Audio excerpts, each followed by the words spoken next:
Do you use the words neurological and psychological interchangeably, or are you using them to mean different things?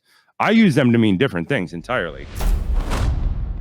I talk about neurological programming is 100% different than psychological programming. Neurological means I'm talking about the structure of your brain and how quickly it adapts in response to specific stimulus. So neurological adaptation is doing the single arm club program 7 times through. You have rewritten the movement center of your brain, the physical structure inside of your brain, to be really, really good at this base human movement pattern. Psychological does not mean that at all. Psychological is an entirely different thing.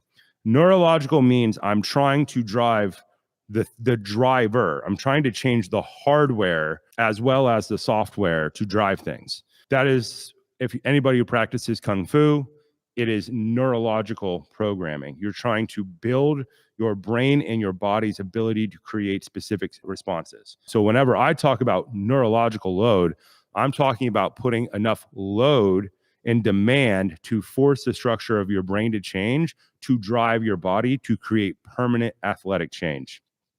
Interesting question. But yes, I'm using neurological load as an idea of creating something that cannot be unlearned. I'm trying to create something that is unable to be unlearned. And we do this with everything, whether it's with fight training, sword training, aerial circus arts. You will train until the point where you cannot do it wrong. All of my training is designed as neurological load training. You see this all the time. People do a bunch of get-ups and then they think that they know get-ups, and then you punch them in the face and then they don't know get-ups anymore. That's because they don't have a neurological adaptation. And this is something you see when you're doing something like full contact armor training suit scenario training. The second things get out of the normal pattern, people completely lose an ability to do specific basic human movement patterns, which is why I design the training the way that I do.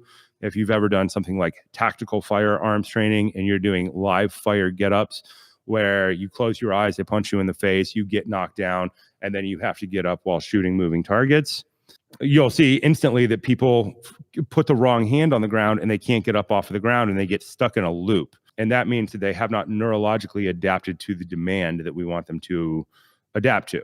The reason I write all the training the way I write my training is I want it to be impossible for you to do it wrong, no matter how much stress you're under. So neurological training is different than psychological training.